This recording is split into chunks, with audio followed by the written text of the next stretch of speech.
Hey, what's going on, guys? This is Cody coming to you from my home studio in beautiful San Leandro, California, and I'm here with another review of another movie, a little movie that we call Venom. Yeah, I know, it's been a while since I posted anything, and I just kind of wanted to, talk a couple minutes about how I felt about Venom. And for me, it was genuinely underwhelming. I didn't care for it, like, at all. Not Blu-ray worthy at all.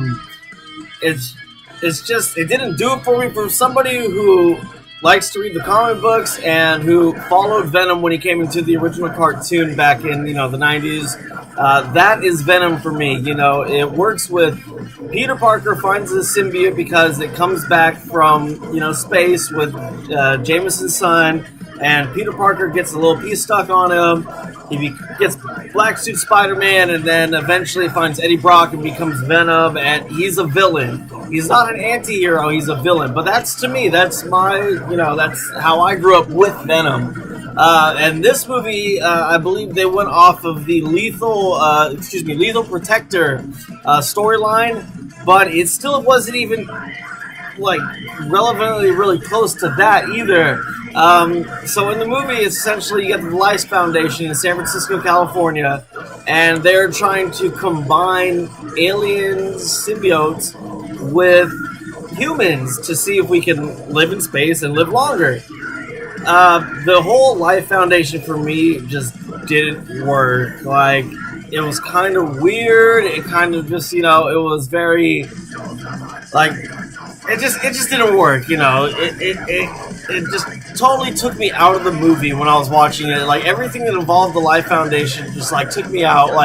Them sneaking into the Life Foundation with no guards noticing, nobody noticing, and still they're like, oh my god, how'd she get in here? Oh my god, it's such a mystery. How she got in here? I work for a company that you need key cards to get in, and they register every time you get in. You can't get through those doors without getting in without alarm tripping.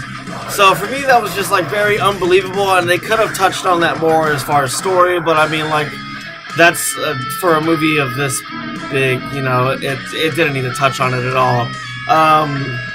One thing that did work for me, though, was the relationship between Eddie Brock, Tom Hardy's character, and Venom. I thought that was probably the best part of the movie, just seeing them actually interacting together and, talking, when they come out of the bay and they're sitting there under the bridge and they're just talking to each other. That works for me. Venom at one point calls Eddie Brock a pussy because he wouldn't jump off it worked.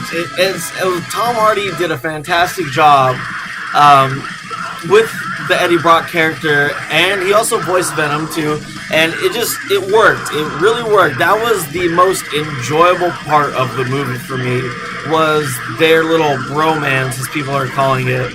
The costume looked great. Venom looked great. I mean, yeah, he didn't have the white spider symbol that he's most familiar with because they didn't go off that storyline. There were reports that Tom Holland was spotted on set during the filming of Venom, and everybody was like, "Oh my God, that's Tom Holland's on set. Spider-Man's in it. He wasn't. No, wasn't in it. Wasn't involved in anything. Marvel, literally, you could tell Marvel wanted to kind of stay as far away back from this movie as possible." So no Spider-Man at all. And to be honest, I kind of knew that there wasn't going to be Spider-Man in it. I kind of had a feeling, all these reports are coming out, and I was like, no, they're not going to do that. Sony is trying to build their own Spider-Verse, and, they're trying to, essentially be like, look, Marvel, you have Tom Holland, you have Spider-Man, we have Venom, and we're gonna kind of go off that. Well, the movie did fantastic in the box office. As far as for the fans and people like me, I'm not going to go see it a second time as I would most Marvel movies. I'm not going to buy it on Blu-ray as I would most Marvel movies, but that's me. Hey, I know a lot of people actually dug it. My girlfriend, I don't know if I said this earlier, my girlfriend loved the movie. She thought it was a great time. I had a fun time with it, but by the end of the movie, still, I stood up and I was like, it wasn't a good movie. It wasn't Venom to me. Venom is a villain. Venom He's not an anti-hero, even though in the comics currently he is a part of the Guardians of the Galaxy. Fucking crazy, you know? And if you watch Ultimate Spider-Man on Disney XD, he actually is Agent Venom. So it's like they're trying to bring Venom out of this, you know, super disgusting, like Venom, like, bleh, you know, like evil doer to, he's like military equipped and like awesome in the comic books. But I mean, anyways, back to the movie. So another thing that super didn't work for me was Tom Hardy's girlfriend in the movie, Michelle Williams. From the time she was introduced on screen till throughout the whole movie, I didn't feel that connection between them, you know. The beginning scene where you see them, you know, Tom Hardy's, you know, waking up and she smacks him with the pillow. It's like, even that was awkward, you know, super, like, it just, their relationship for me just didn't work. And I didn't, you know, I just don't see them, the chemistry wasn't there. That's where I'm trying to get to. The chemistry wasn't there.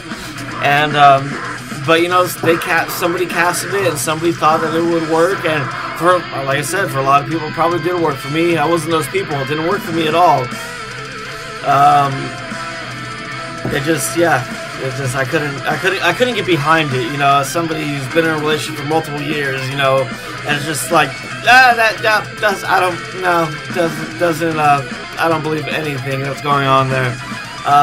Another thing that really bugged me was in the beginning of the movie, you see the spaceship crash to Earth, and you see the crash site, and you see one of the symbiotes escapes. And they don't make it pretty clear that, you know, in my head, I'm like, oh, the one that escapes, that's Venom. That's gotta be Venom, you know? He's the one who escapes, and he comes back to find his brothers and sisters to kill him. No, not at all. Apparently the one that escapes is Riot, and he takes 6 months to get to the United States from overseas. And, you know, even while possessing all these people, it still takes him 6 months, you know, to get overseas, which was a little also unbelievable. You know, they made it a thing to show that he had a patch to go through the Life Foundation, and he still couldn't, you know, possess somebody that can use Google, you know. So it's like, I felt like it was weak on that point. But yeah, I mean, as somebody who was watching the movie, I thought the symbiote that got away was Venom, and he came to San Francisco to kind of like kill off maybe his brothers and sisters because he knew their, you know, agenda. And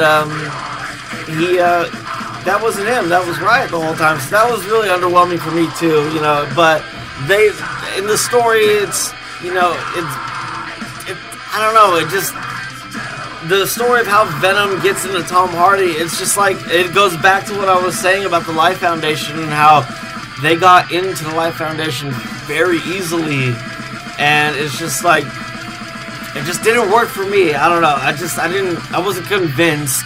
As a moviegoer and a fan, I wasn't convinced. You know, even if I had no knowledge of Venom, or if I just came to this and had no comic book knowledge, I feel like I still wouldn't be convinced, you know? But that's just me. Another thing, what was cool to me was that they referenced, like, well, it was cool because they're like, in the beginning of the movie, they're like, oh my god, this is Jameson, you know, they were talking about Jameson's, you know, he was the guy who crashed the ship, Jameson, and I was like, oh my god, they're gonna mention J. Jonah Jameson, and they're gonna mention the Daily Bugle. Nope, they don't. They just say Jameson is the last name. That's the only thing they ever reference, and they don't call it Daily Bugle, they call it the Daily Globe.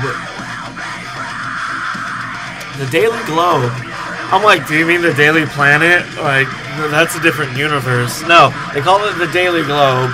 So as soon as I heard Daily Globe come out of whoever's mouth it came out of, I think maybe it was his girlfriend, because she was talking about how he got fired from New York from the Daily Globe, from Michelle Williams. As soon as they said that, I instantly knew that Marvel didn't want to have their hands in Venom. As soon as they said Jameson, I was like, oh my god, they're going to say J. Jonah Jameson, and they're going to mention all Spider-Man and all this stuff. Nope, they said the Daily Globe instead of the Daily Planet. And on that, you know, I'm going to take a drink, you know, because that's just super you know, you're gonna go out of your way to mention Jameson, and then you're gonna say the Daily Globe, when everybody knows is the Daily Bugle is where, you know, he originally was a reporter for. But I mean, whatever. So my last kind of thoughts on this are, it's a good standalone movie. Venom is cool to show kids and to show people who don't understand what Venom is and who have no idea what his I keep saying what Venom is a villain, but I mean it's different now in the comic books. It's a good movie to show somebody who has no knowledge. Let's put it that way. Let's just leave my ums and thoughts in the past. Anyways, whatever, guys. It's better than the Topher Grace Venom that we got in Spider-Man 3, and that's the only thing that I'm truly happy about, is that we actually got a somewhat good rendition of Venom. And I'm going to give the movie a 6.5 out of 10. It was great seeing all the San Francisco shots, seeing all this. I'm from the Bay Area, of course, so it's like, oh my god, San Francisco, we're in a movie, So it was great seeing all those shots, and it was great seeing all the different buildings and everything. And it was great seeing Venom in a movie that wasn't Spider-Man 3. But on that note, like I said, 6.5 out of 10, and I'm going to leave you guys with that. Go ahead, like, share, subscribe, comment on your post, tell me how much, I'm wrong, but tell me how much I'm also right. And, yeah, guys, and I'm going to be doing some more videos soon, so don't worry, alright? I'll be back to you guys later, so you guys have a good day, alright? Talk to you later. Bye.